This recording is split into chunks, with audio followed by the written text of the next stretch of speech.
shit.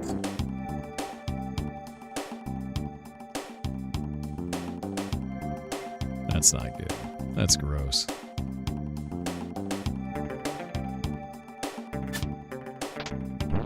Nice. Mega Elixir. Magic Tab. Honestly, like, who needs Chrono anymore, man? You know?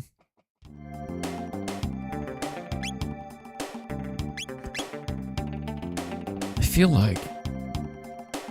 like Grok's magic is very goddamn strong. Despite him having very low magic. You know? Butts died for our sins, that's true.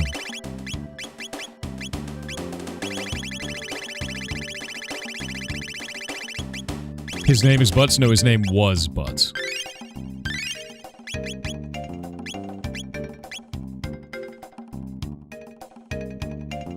Darkness_Terror on Twitch said hello Thor and Goblin. I know this might be very common thing you hear, I'm sorry. I want to learn to do 3D, but knowing myself and how little attention I had for new thing keep killing the motivation to learning how to make 3D character, and now I'm completely lost and just don't know what to do or where to do it. Any tips? There are a million tutorials on YouTube to follow for that. Use them as a crowbar to dig yourself out, man. You shouldn't be sorry at all about that. You know? You want to learn to do 3D, then do it. And the thing that you said there is knowing yourself, how little attention you have. You keep killing the motivation. Stop getting in your own way. Do it shitty. What is it that you're afraid of? Let me give you something to do with this, right? Give yourself a bet. Tell yourself you're going to do this for 1 month. Even if it sucks ass, even if you don't know what you're doing, no matter what happens, you're going to do it for 1 month. You give yourself that bet. And if you did better at the task a month later, when you go to revisit it, then you did it right, you do it again. What you have right there is you're stopping yourself from starting. That's all it is. You're just stopping yourself from starting before you ever get the chance to prove to yourself if you're doing well or not doing well. Give yourself the bet, do the thing. And if you have trouble doing it, find some way to stay on task, and that's a difficult issue, right? That's going to be different for everybody. Anybody that tells you there's a silver bullet to that is lying to you and probably selling you something. You have to find a way for you. You know what I do? Repetitive music. Over and over again. Hours of it. You got to find something that works for you. Keep yourself on task with that stuff. That's all you got to do. And it's difficult, but everything in life is that way. You got this, dude. Little robots.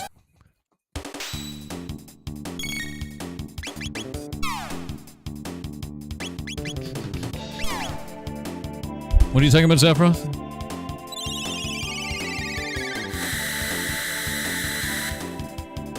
Oh, yeah.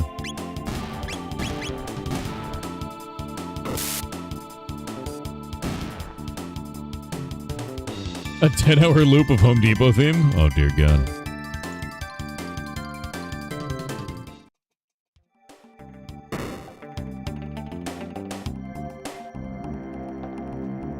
Dinte Dark Spear on Kick said, Dear Mr. Goblin Toehair, I remembered a game that has been in development for years and now it will be released next month.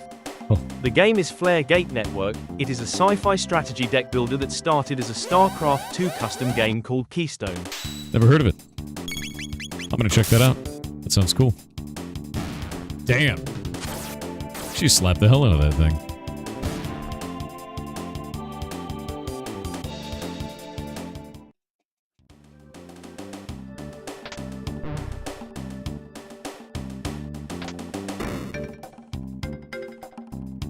What?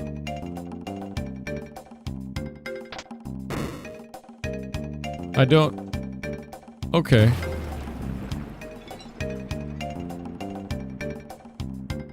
Weird.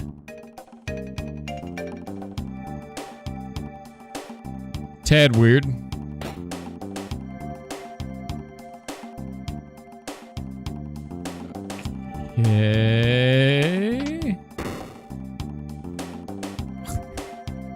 Okay. I don't understand.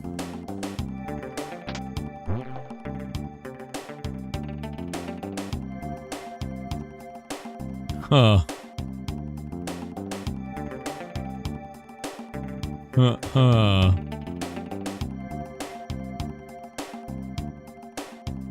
So I can't set that one back.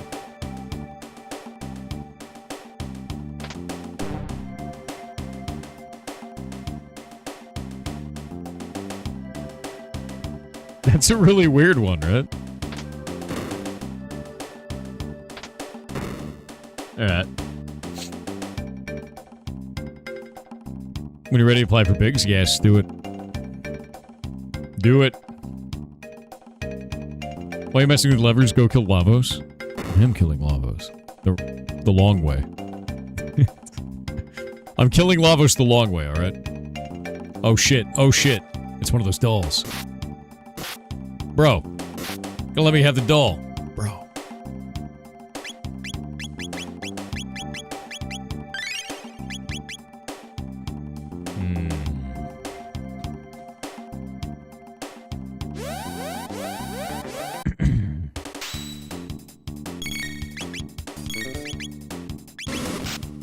Jesus.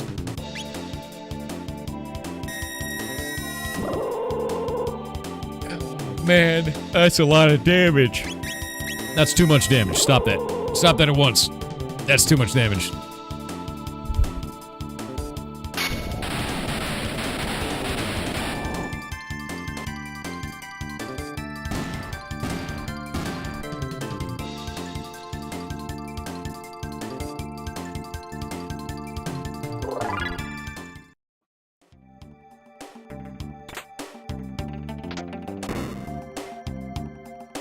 Oh? Oh.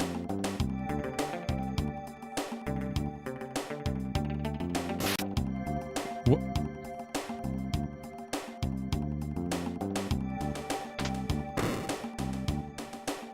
Okay.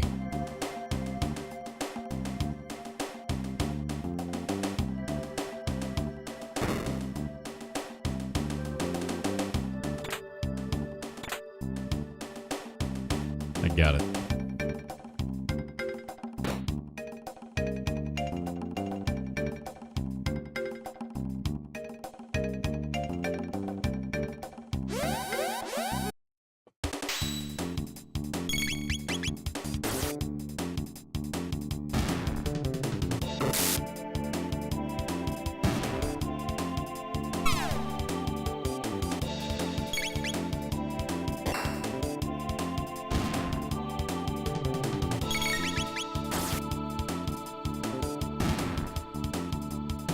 Hell yeah.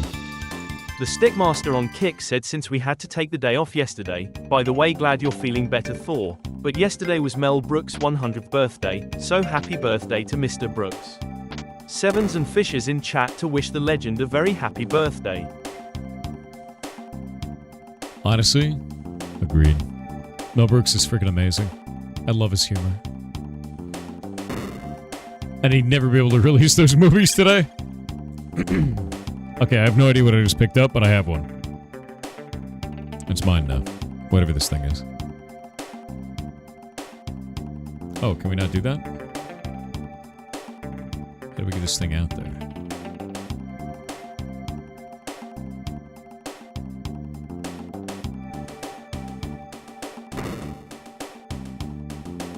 Oh, that doesn't work.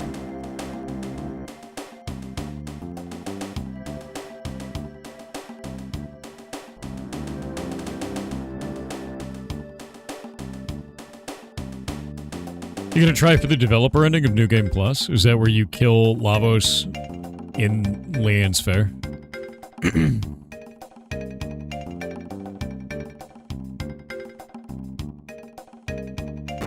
Made it. What?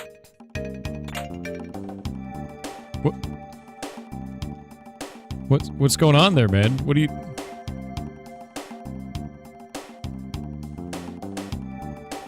What?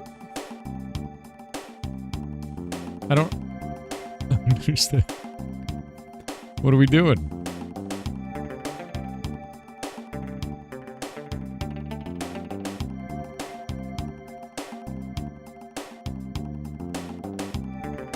Okay. Okay. Alright. Alright. I'm gonna take you back to that dude. I'm gonna take him to the dude. I don't know what's happening here.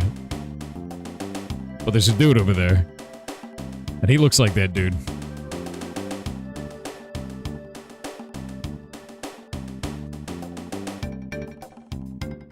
Oh god, he's slower than my walk.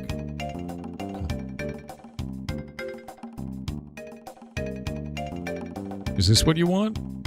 Is this what's supposed to happen? There we go. I have 2 of these now. What? Or 3 of them now. What are these?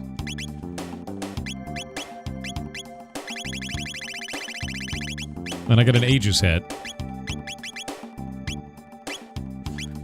Or the Vigil hat. This protects all status.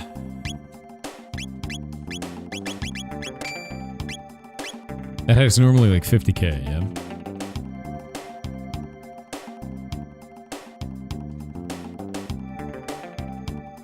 Ashes of Stephen Sharif's loans on Twitch with 300 bits said I was in Henya's stream yesterday, and while fun in a different way, those stream types feel like talking the kids to like laser tag, just a lot of noise and color.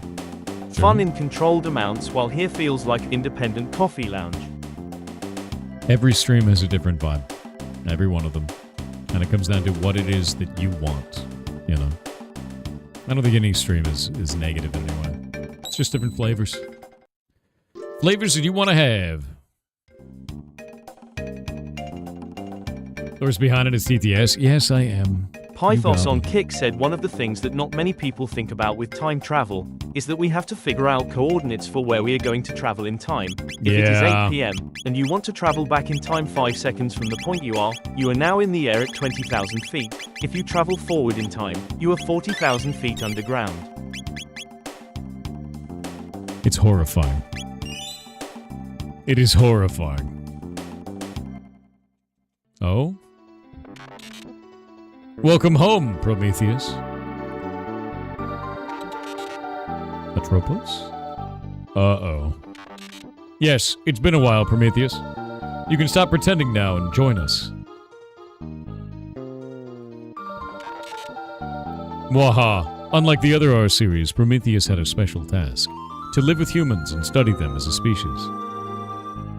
What do you say? Boots no understand. Tell them, Prometheus. Uh-oh. Uh-oh. Now step back, Prometheus. We'll get rid of these humans, then go see Mother.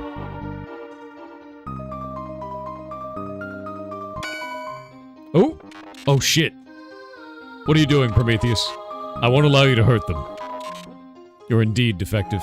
They have tampered with you. I'll destroy them, then fix you. Atropos, you've changed. Indeed, Mother remade me to eliminate humans more efficiently. Oh, my name is Grok. Oh shit. Stand back and leave this to me. Oh no, dude. Solo fight, Robo? I never did this when I was young. I don't remember this. Wait, he only has shock?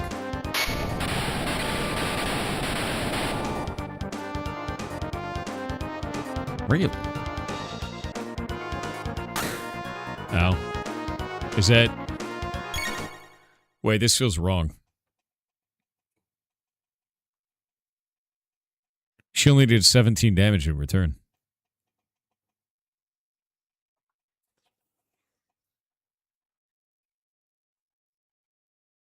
I shouldn't kill her. Is there a way to not kill her? Oh, I don't like that. No, that's got big you shouldn't kill her vibes. He just has high defense. I don't know, dude. You think I'm way over leveled for it? Oh, it's healing.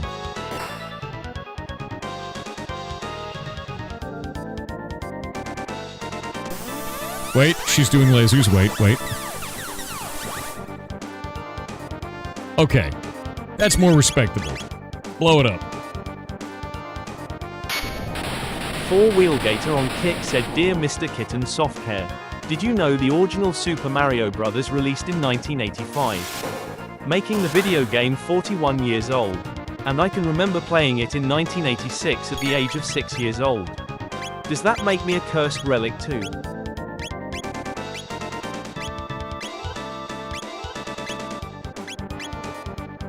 Yes. Yes, it does. Zafaroff on Twitch with 300 bits said two things. Since Thor blew up, many successful streamers have slowly and quietly adopted things they made fun of him for. Casio and others now pause for ads. Atriop has started using black mousse paint with white brush to explain concepts to his stream. Like it or not, Thor has left an impact on the space. Second, a Gothic 1 stream after Pigs would be awesome. It is an awesome study in unorthodox game design, full of friction, still working really well. That sounds cool. I didn't know that. That's quite funny, actually.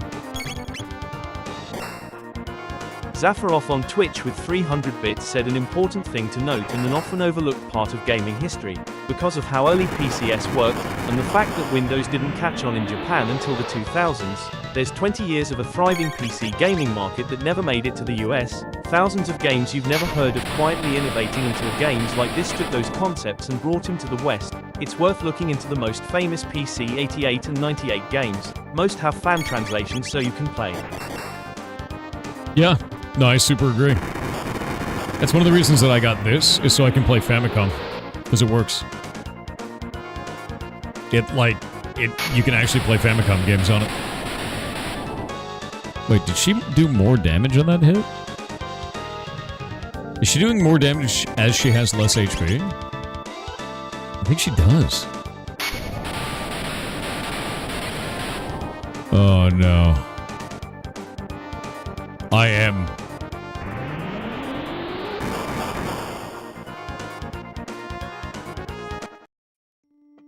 Oh, that was weird. Prometheus. It's been ages. Atropos? I'm damaged. What happened? My memory bank. Mother must have done something nasty when she reprogrammed me. Partial memory restored. I'm sorry, Prometheus. This is for you. You can plug this into your circuits. Please take care of it. Goodbye, Prometheus. Damn.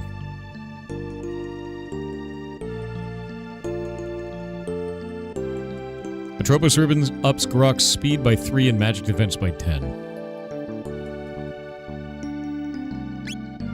Oh, he just has it at all times. It's not even an item.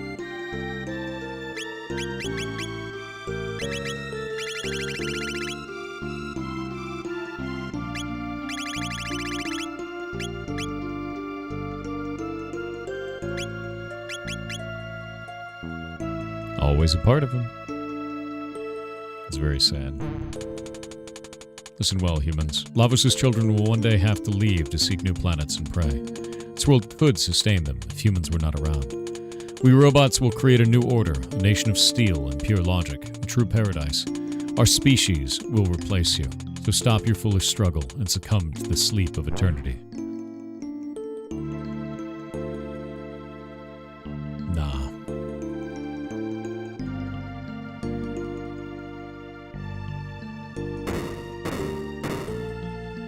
I need to save, I think.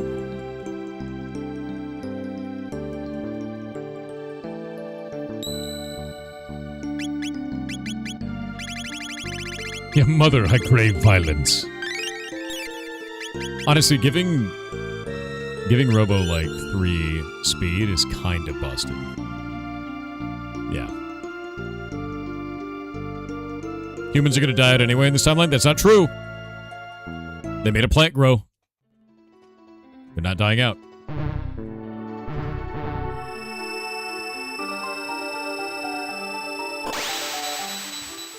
Okay. What in the haunted cicada is that shit?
Neat, she's in RGB. It's really weird looking, right? It's a really cool model. Makes you wonder if a Metroid RPG would work. I feel like it would.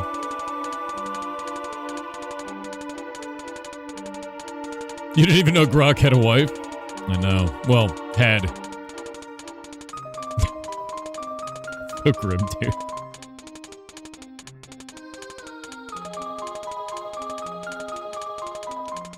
Felt more like his sister? Look, alright. There's a lot of jokes in there. I ain't touching any of them. It's too many jokes. Way too many jokes. I'm good. Alright, ads are over. You did well to come this far. I'm the mother brain of the RY series factory. Come, Prometheus. You must once again join us. I'll reset your circuitry and erase your memories. Then we'll dispose of these filthy humans. I'm sorry, but I cannot afford to lose anything else. Not my precious memories or my irreplaceable friends. You betray me to stay with these humans? You would turn against the family of robots. Humans have taught me much. Butts, pants, dumpy, frog, and boots. I will not betray my friends. What about... Wait. Is Sugma just not in there? Taught him nothing? Insane. Abandoned. This is rich. Don't make me laugh. You have emotions? I'll show you just how human you've become. Alright, Mother Brain. You got displays and shit? Okay, I don't like that. Can we charm a robot?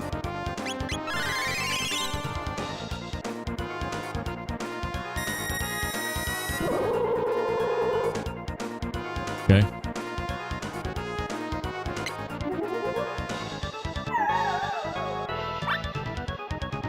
No.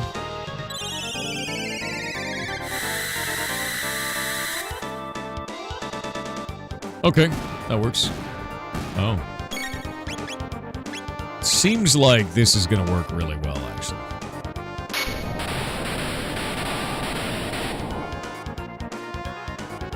Good damn.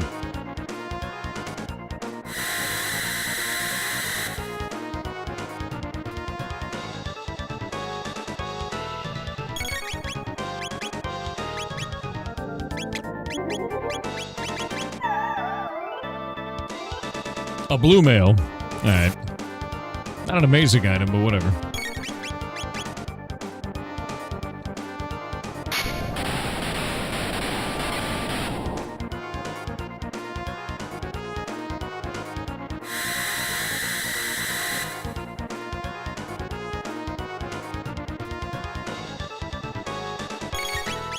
Hey, Boots, hit that thing really hard.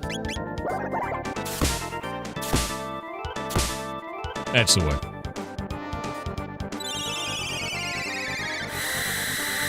It's not my birthday, no.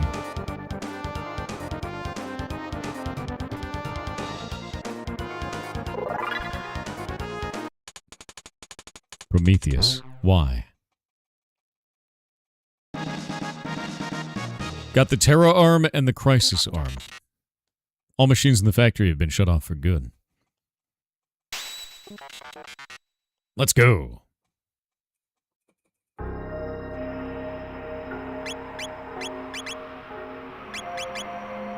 Attack changes below 10 HP? What? What?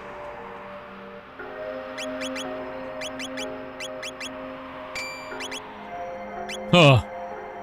He hits for 9999 damage when at 10 HP or below. No shit. Does he get a self-destruct at some point? That I just don't know about?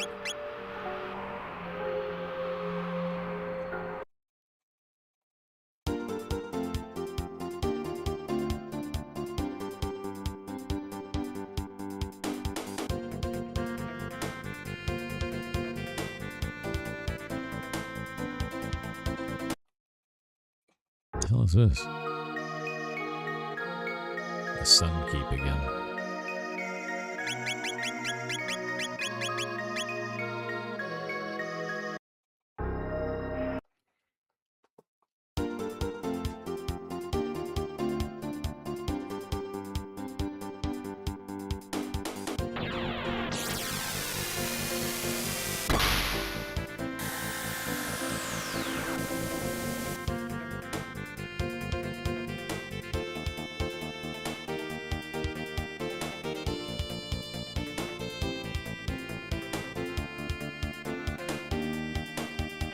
I like how we just have a pterodactyl there that's just like chilling now, you know?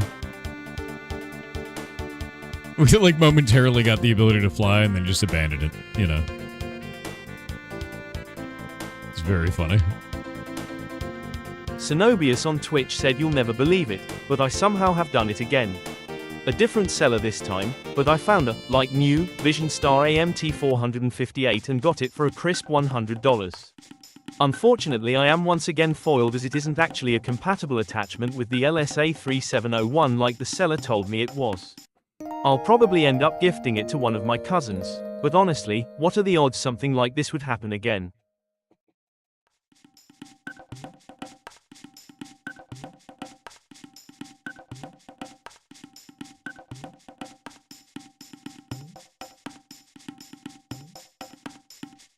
That's bait. That's gotta be bait.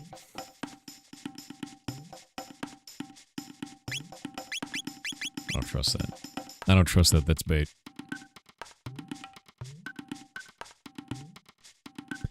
$10 each of petal, fang, horn, and feather for trade.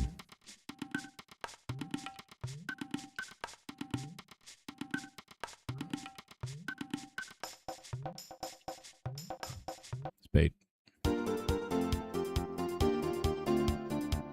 I don't actually remember where the hunting ground is. The Labubu Ruins. Oh. Just try to get some shut-eye. I'll change Sugma's name, so let me get some rest. Oh, wait. It's a name change, guy.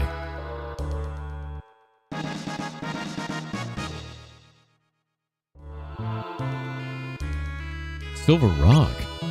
The hell is that? Nah, I need to know what this does, man.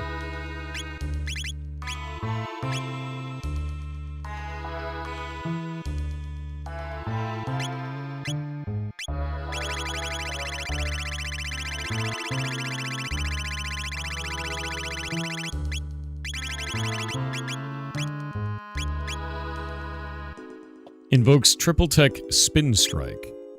Omega Flare. Dark Eternal. I don't know what any of these are. I have no idea what these are. Spin Strike is definitely a chrono thing.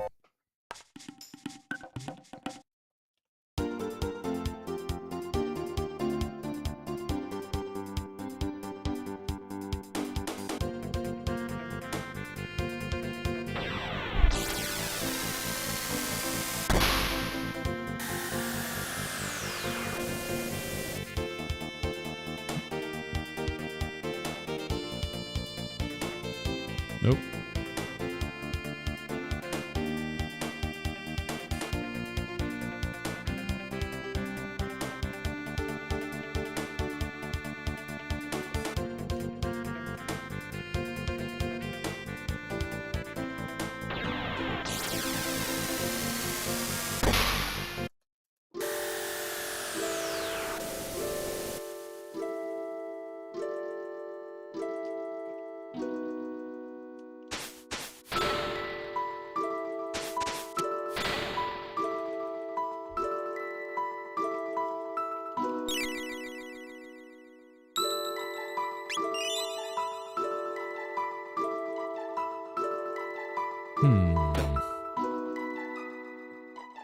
Oh! My man's big now. He's big and spooky.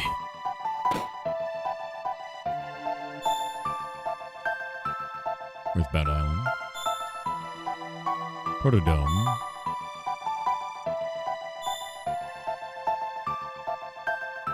We know who you are now, dude.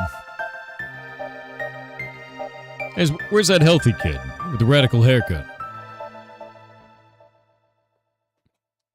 This is terrible news. I have nothing to give you but this song. It's called Memories of Butts.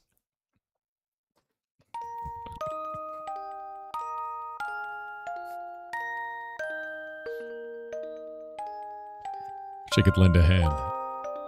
Only the Guru of Time can help us now. Hey, where have you been? So that's your story. And just look at you now. You've become quite formidable. Eh? The Guru of Time, eh? Heard of him, of course. But what do you want with him? He bring butts back to life. He's strong. To bring back lost loved ones. It's what everyone wants. Butts must be proud. To have friends like you.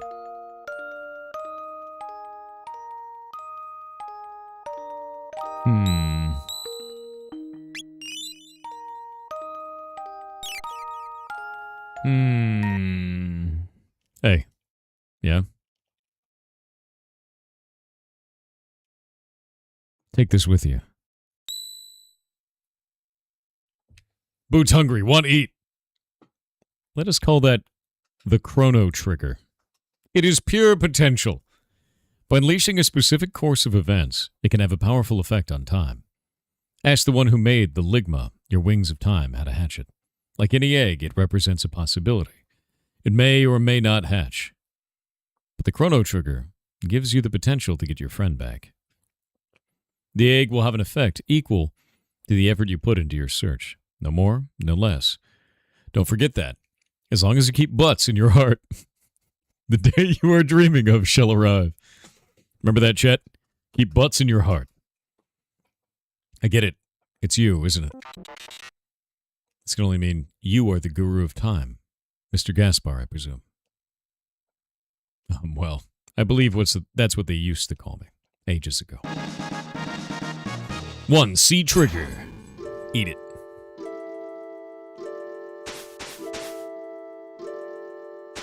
Hey, Pizza Princess G. Thank you for the rating party of 863. Nice to meet all of you. Hope you're having a wonderful day. How's it going?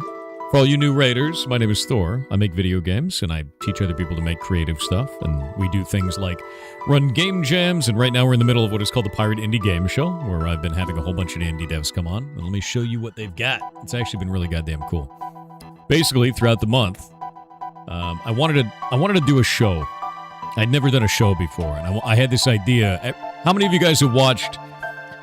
How many of you watch like a showcase for devs, like for video games, right? And it's usually like 1 to 2 minutes of ad from a dev, and that's all you get to see, right? That 1 to 2 minutes costs $5,000 to $15,000. Horrible for an indie dev. Actually horrible. And that's why a lot of indie devs can't take part in any of these shows.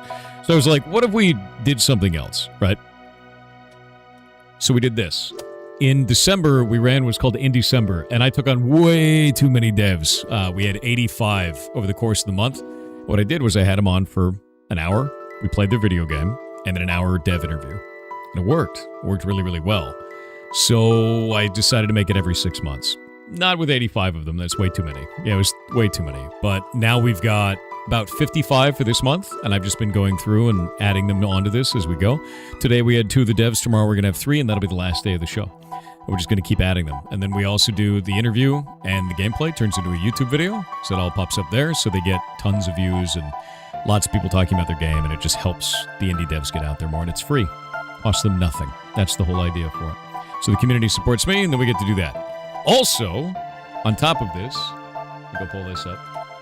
I also run a ferret rescue here in Washington State.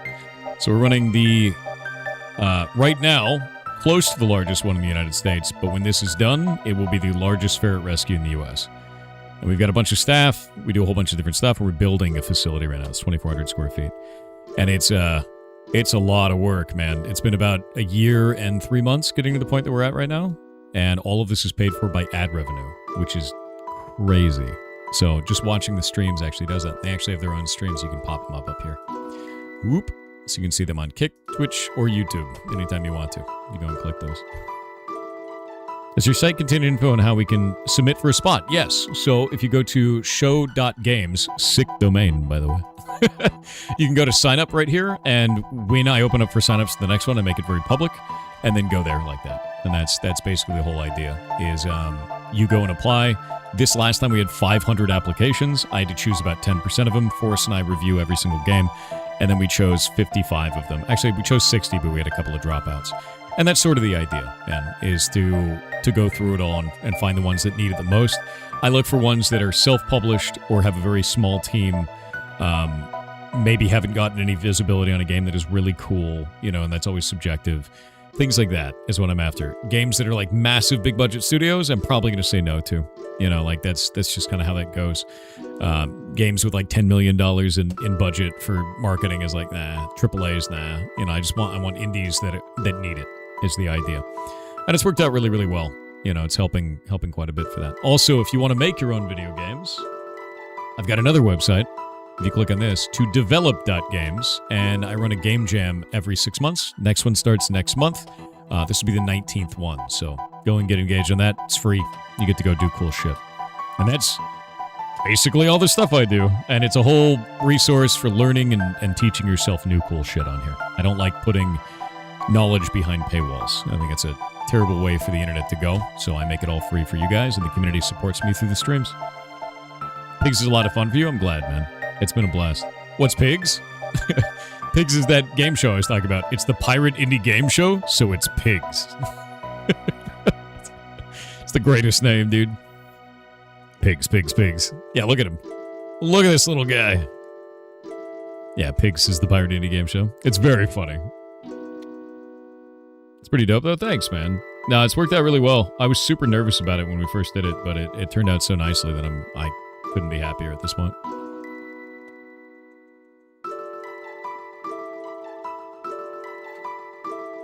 What's up? Oh, why ferrets? So, I actually have a whole short ad for that. Let me pull it up, man. And I'm in that state where I've been streaming for... Okay, don't tell Mirror. I woke up at noon yesterday. Anyway. Give me a minute. 1 sec. Ferret. Let me grab this. Look at shorts. Don't worry about it. Don't worry about it.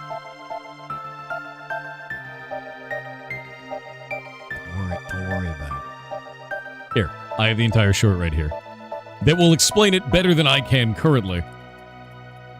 Because I've been awake for 24 hours. Don't worry. Don't worry about it. Also, right now, I am playing Chrono Trigger on original hardware, so we're playing on the cartridge itself through an SN operator. Allows me to pull it down onto my computer and then emulate it through a CRT. Like a false CRT, a software-defined one.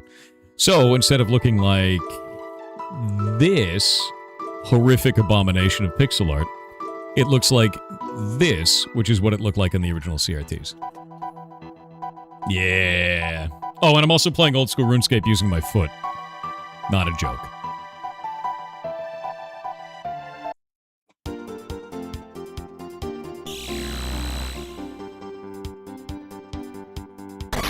You excited for the old school RuneScape update tomorrow? Yes.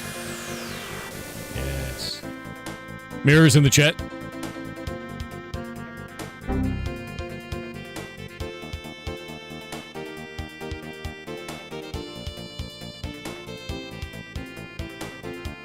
She can't get me if she can't see me. Perfect crime.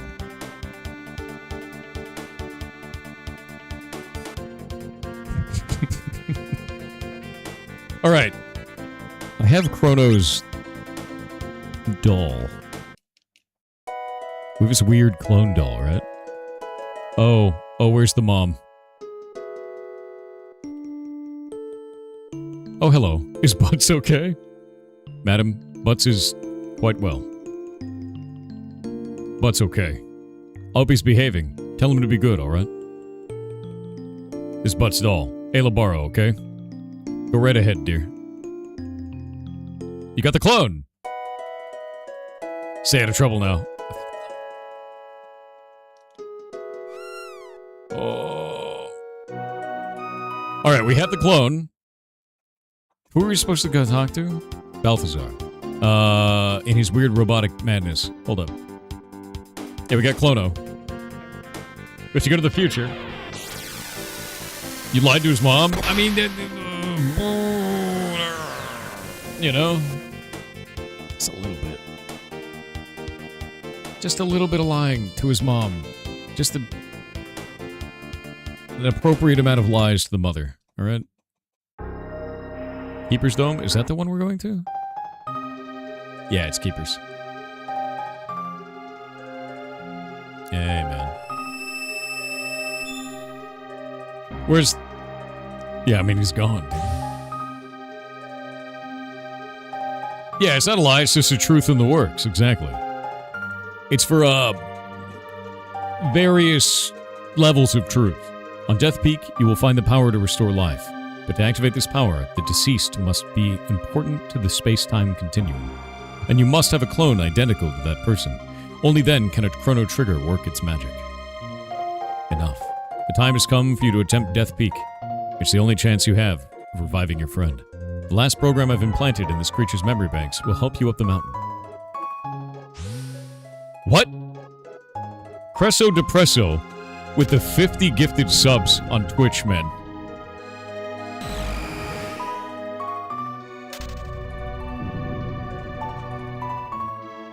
That is wild. Thank you very much, dude. Thank you very, very much.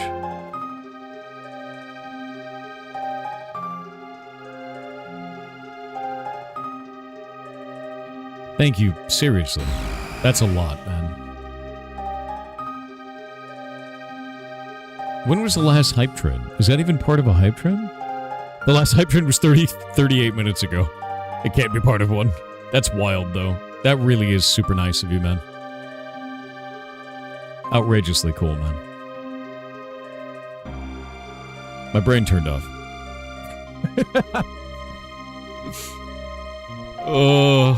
The 3 entities you saw will help you climb Death Peak. This ends my message. I must ask you for a favor. This creature has executed its program. Please let him sleep. The switch is on his stomach.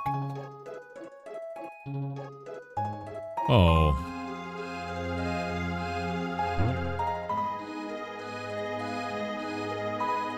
This creature sleeps beyond the flow of time.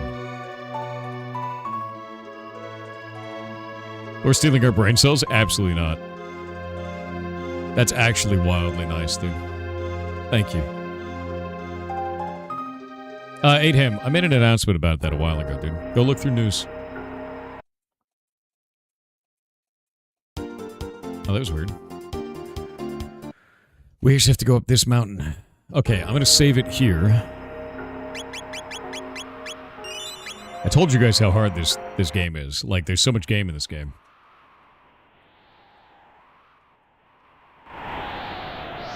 Walk when the wind dies and hide behind trees when it blows.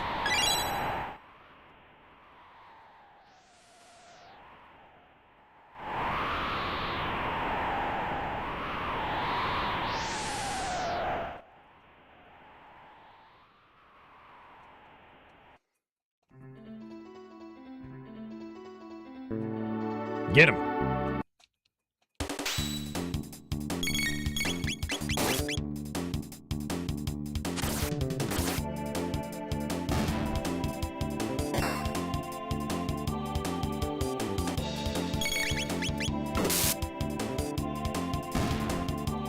Lots more variable standings depending on who you saved. Yes. I feel like you've saved a bunch of people, though. Like the tree person. A magic ring. That's cool. Magic ring is nice.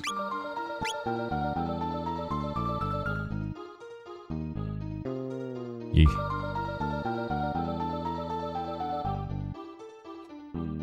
Okay. I feel like Grok, aka Robo, is starting to get real badass now.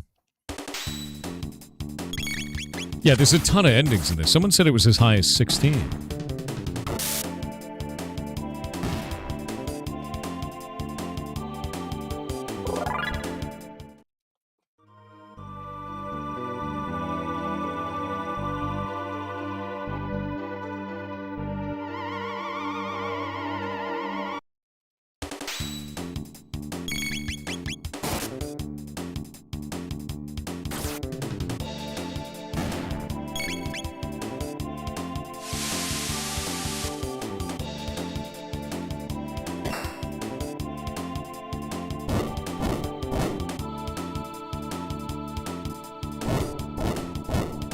God damn. Pain.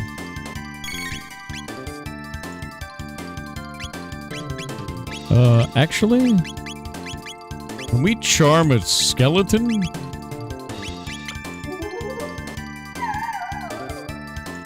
Full ether. Yes, we can.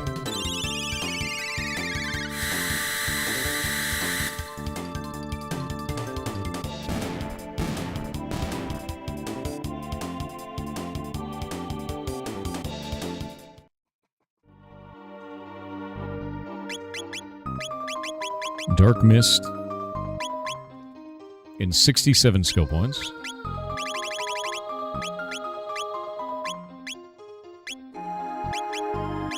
He's still learning abilities. That's crazy.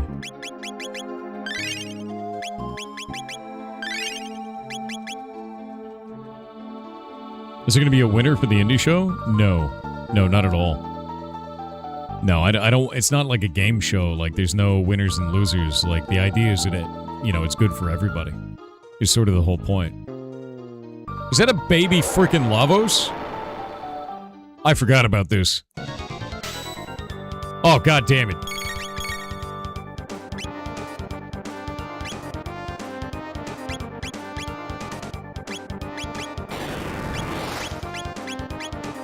Charm it.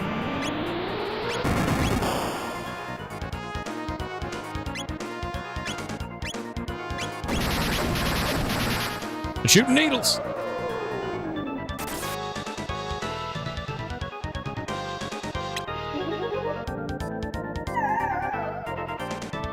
An elixir. Alright. Wait, I charmed the spawn of Lavos.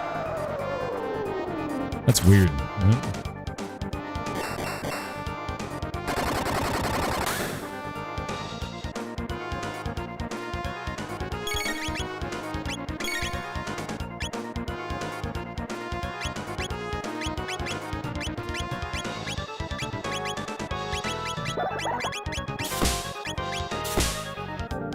That's some damage.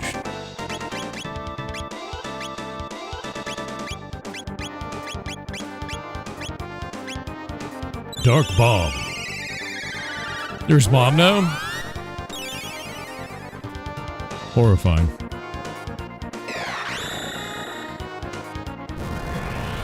I love the light at the end when he casts. Oh! Oh!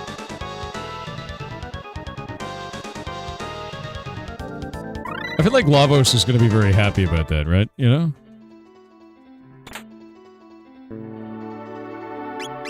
Did I already replace the arm? Oh my god, it's weaker.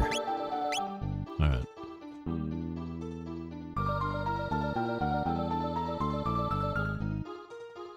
Alright, so I killed a baby Lavos. Does that make me a bad person? Is killing... Is going back in time and killing a baby a bad thing? Because that's what I just did. That also means that there's two Lavae in the future. I don't know how you pronounce a plural of these. I hate this. I went back in time and killed a baby. Granted, it was a giant, horrible tick parasite eating the world.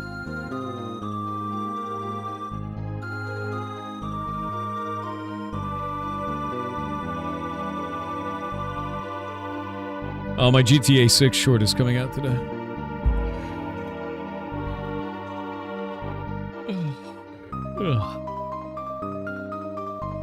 The one that's gonna make everyone mad. I'm waiting for it.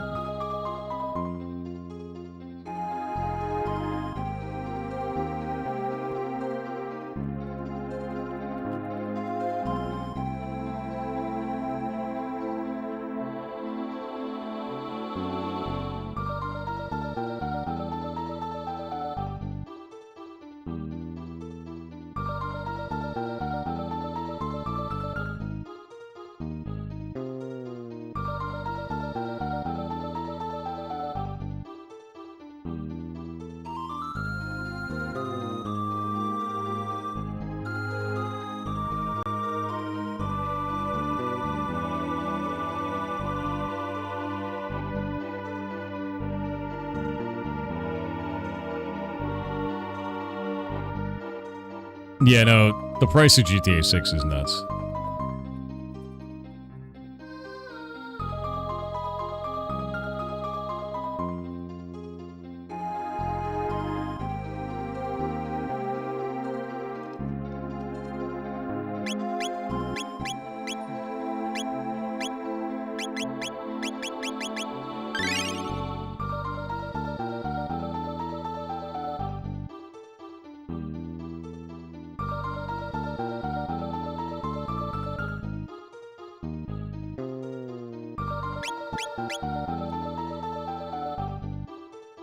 Consider getting GTA 6 on sale, but never full price. Dude, same. Oh. Skeletons. I like how they're called macabre.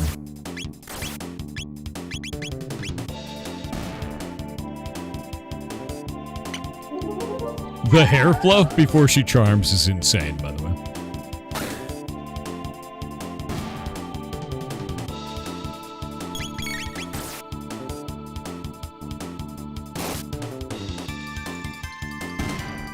Your little brother was always the GTA guy. Never played any of them. Yeah, I never really got into GTA, to be honest with you. This kind of wasn't my jam. This was the kind of thing that was my jam my whole life. But are there more baby lava? Wait. Whose sword is that?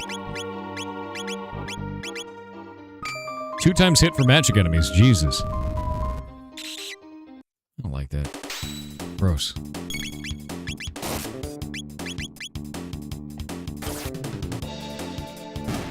Nasty.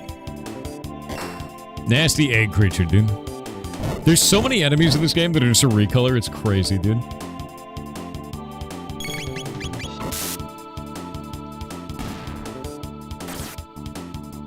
Four-Wheel on Kick said, did you know the original Donkey Kong arcade game released in July of 1981 in Japan? Talk about cursed relics. It's almost as old as I am.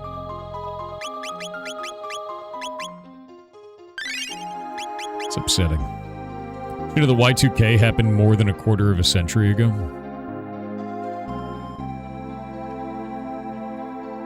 You're welcome.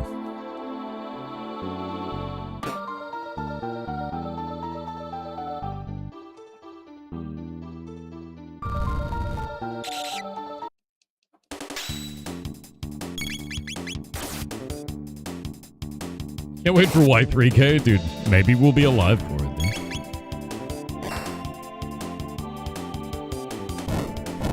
2019 was 15 years ago? No, wait. No! Not pulling that one on me. Nah.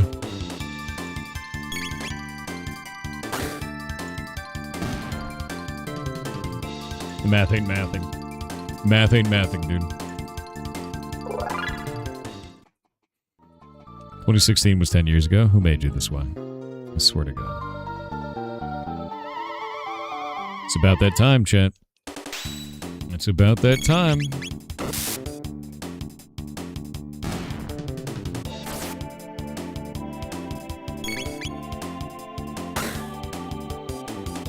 Yes, it is. It definitely is.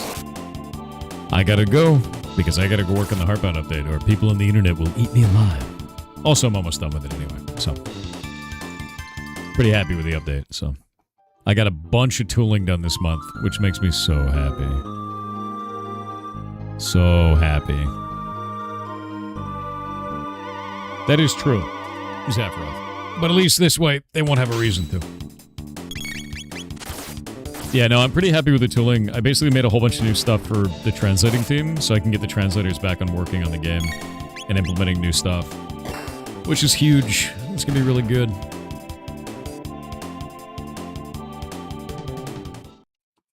You goober? You're like 10 goobers, dude.